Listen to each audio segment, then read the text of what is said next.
Tahimik pa rin sa social media sina Dominic Roque at Bea Alonso tungkol sa balitang nagkabalikan ng dalawa, pero dahil na rin sa matinik na mga mata ng mga netizens sa social media, napansin nila ang isang photo ni Dominic Roque na kung saan ay makikita na ang nasabing wallpaper sa kanyang telepono ay ang picture ni Bea Alonso. Makikita rin sa live lately na ipinost na photos ni Dominic Roque ay nandoon ang kanilang favorite na dog. Kaya naman ayon sa mga netizen, hindi man nagsasalita ang dalawa tungkol sa estado ng kanilang relationship, pero patunay ang mga photos na ito na maayos ang relasyon ni Bea Alonso at pati na rin si Dominic Roque. Ayon sa mga fans, maganda rin na tila tahimik sila pagdating sa pag-amin tungkol sa kanilang love life.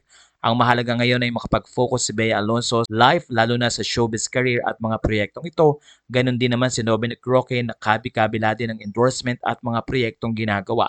Sa pagkakataong ito ay mukhang no need nang explain pa ni Dominic at Bea Alonso ang kanilang relationship. Ang mahalaga ngayon ay punong-puno pa rin ng pag-asa at pagsuporta ang kanilang fandom na talaga namang iniintay lang ang makita ang dalawa na lumakad sa altar. Hindi man matuloy ang kanilang wedding this 2024, paniguradong hindi na nga matitinag ang relasyon ng dalawa at pasasaan ba't sa altar din ang punta nila. Ilang mga netizen din na nagsabing lahat naman ng problema sa mundong ito ay pwedeng maresolba. Ang maganda nga lang din ay konti lang dapat ang nakakaalam at hindi ang buong bayan.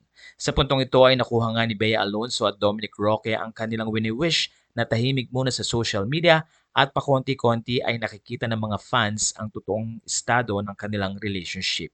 Nandun din naman ang kanilang mga loyal friends na kung saan ay patuloy na susuporta sa anumang desisyon na meron si Bea Alonso at si Dominic Roque.